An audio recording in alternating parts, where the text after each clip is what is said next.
Good morning. It's another beautiful day. Absolutely beautiful. I'm sitting outside. I'm enjoying the cool breeze, the warm sun. Oh, it's the perfect combination. Absolutely perfect. So, I've been asked many, many times, Shoshana, why are you renting this extra 200 square meters? Why? You have such a large yard. And your yard is beautiful and you're already growing things in your yard. Why are you renting more space? It makes no sense. I mean, you have a pond here, you have a pond at home, you have all the fruit trees you want at home, you have your chickens at home. Why are you duplicating it? Why are you spending more money when you don't need to? Well, there are two answers to that. Well, actually, three.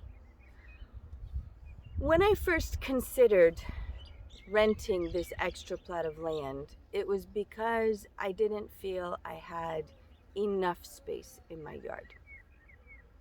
Yes, I have fruit trees, but one fruit tree can only provide so much fruit.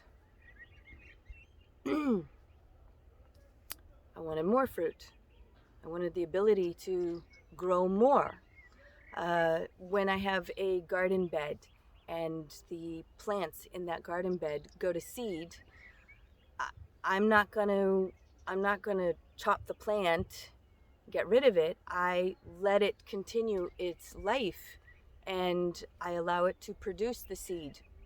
So that means that the plant is taking up garden space. I do sow seed in between the plants for the new season, and I even put seedlings in between, but it's still not enough. So I wanted that extra growing space. That's one reason. An even bigger reason is I grow chickens. I grow them. And I don't want to be limited in having roosters, not having roosters. So I want to grow roosters. And I couldn't do that in my yard without disturbing my neighbors. Now, I have amazing neighbors. They would not have complained. But that is exactly why I didn't want to put roosters there. Just because my neighbors are amazing doesn't mean I can take advantage of them. So I wanted a place to put roosters where they wouldn't bother anybody, they wouldn't disturb anybody. So that was the second reason. The third reason is that I used my home for classes. I teach children arts, crafts, sewing, English language, and I have summer camp in the summertime, 2 weeks at a time, a day camp. And it's pretty uncomfortable when you have the classes in your home and you have this constant cleanup, the mess. There's no separation between home and work. It's not like I would have an office, I just close the door and I'm at home. No, it wasn't like that at all. So I wanted the space to do that. So those are the three main reasons. As I got to work on this little plot, I realized I had an opportunity. And that opportunity was to be able to show the general public what you can do from scratch with a plot of land. How you can turn it from something bare into something abundant. And as I was planning it, in my head was, okay, I want to grow all these things, but at the same time, I want to show people that you don't need a large area in order to have a little farm. you can have a tiny little area. You don't need a huge area. In fact, you can have a very, very, very small space. So my plot of land is 10 meters by 20 meters. And I have it divided into sections, essentially. I have an area where I have my quail, and inside the quail pen was a little garden. I had fruit trees. I had next to the quail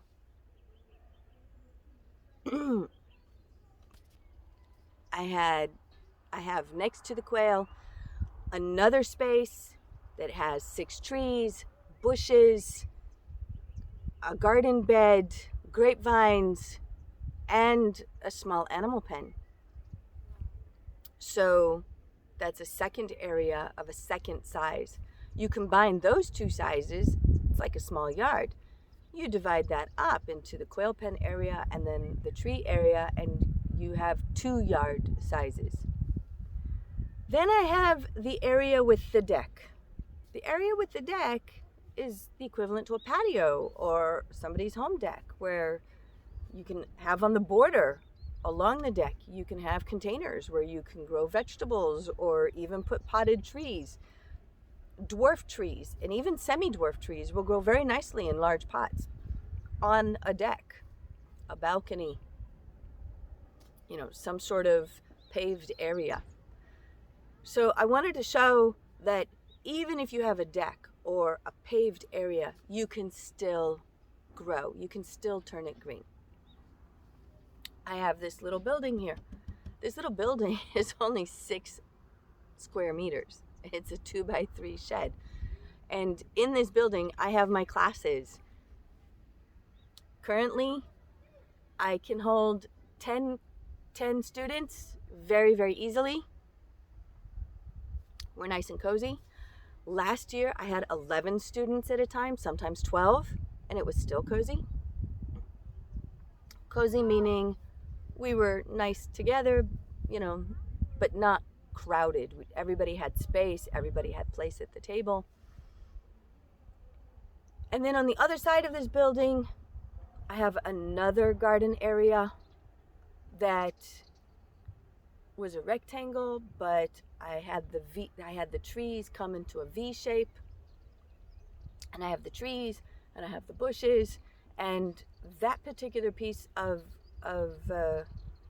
garden is actually on a slope. So I wanted to show people how they can grow on a slope. And then I have about 55 square meters in which I placed the chickens originally. I gave them lots and lots of space, free range, until I realized that they really didn't like all that space. They tended to stay closer to their coop area. And within that space, I planted trees. I had trees so that the chickens would have shade. And so I condensed the chickens into a corner, and then I made a beehive corner, and then I have a rabbit corner, and then I have the trees, I have garden beds. Each of these different little garden areas represents a yard size, a yard type.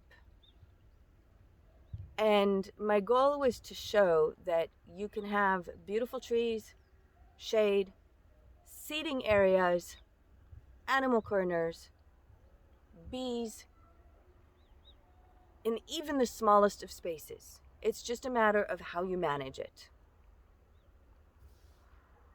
So people come, they say, wow, we never considered that we could do something like this with our yard.